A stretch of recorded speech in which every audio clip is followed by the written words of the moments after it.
Hello, my name is Jeremy Perkins, and I am a current doctorate graduate teaching assistant at Florida State University in Trumpet Performance.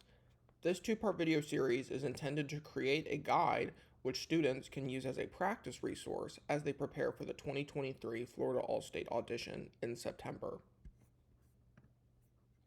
In my last video, we talked about the Florida All-State 9th and 10th grade etudes. If you are interested in checking those out, I will put a link in the description box under this video. In this video, however, I will be playing and discussing the 11th and 12th grade All-State Symphonic Band etudes. Personal notes will be addressed on how to approach these studies, things to avoid within these etudes, and some performance tips to keep in mind for your best playing and musicianship. Let's start by listening to the technical etude, and we shall talk about some common do's and don'ts.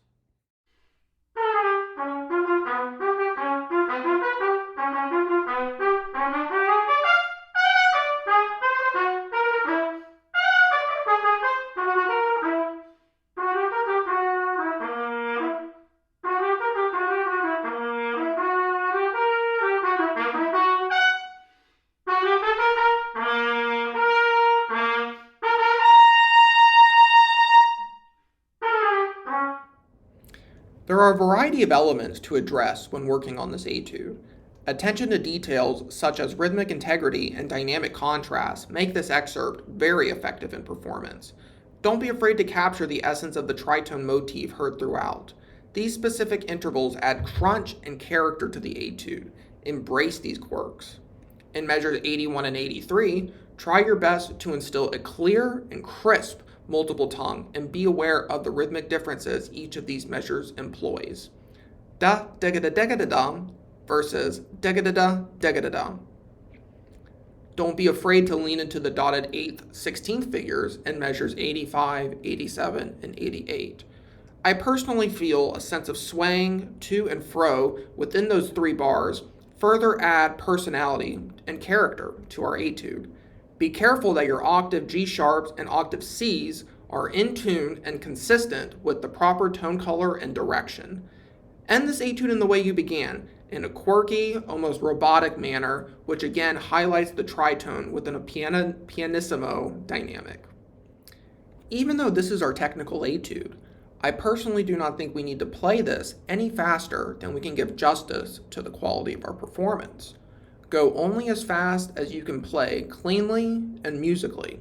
When students only work on meeting the metronome requirements, elements such as technique, artistry, and phrasing all go out the window. The audition committee wants to hear you play this in a comfortable and confident manner, even if that means taking it a little slower. Now that we have listened and touched a little bit on the technical etude, let's take a listen to the lyrical etude and discuss some elements the audition committee will be listening for.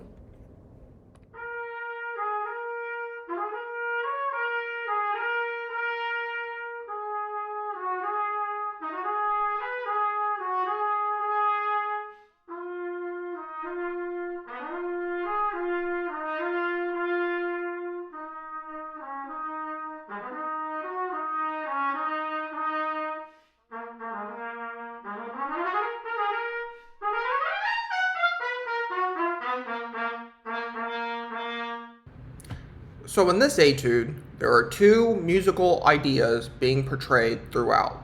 We first have a motif in an espressivo style, which functions in a way a musical modulation might function. This motif descends with each new repetition of this motif. First, it occurs on a concert B flat, then to a concert A flat, concert F, and finally to a concert E flat. Every repetition played is identical in rhythm and in dynamics.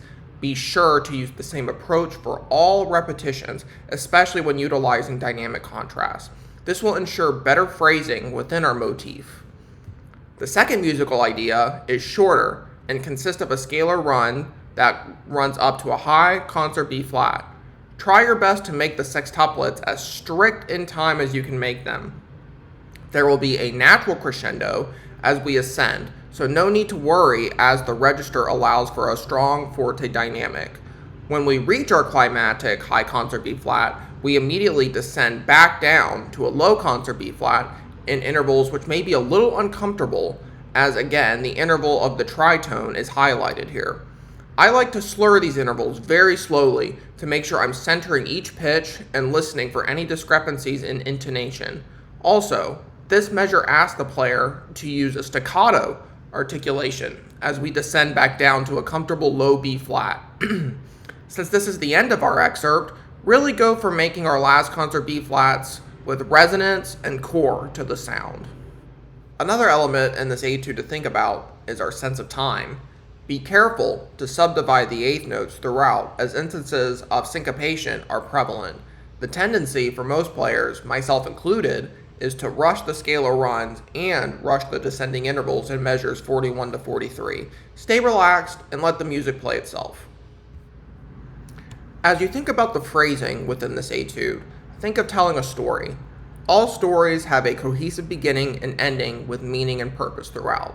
Use the breath marks given as a good foundation to create these phrases. Shape the prolonged notes with spin and direct the listener to the following note.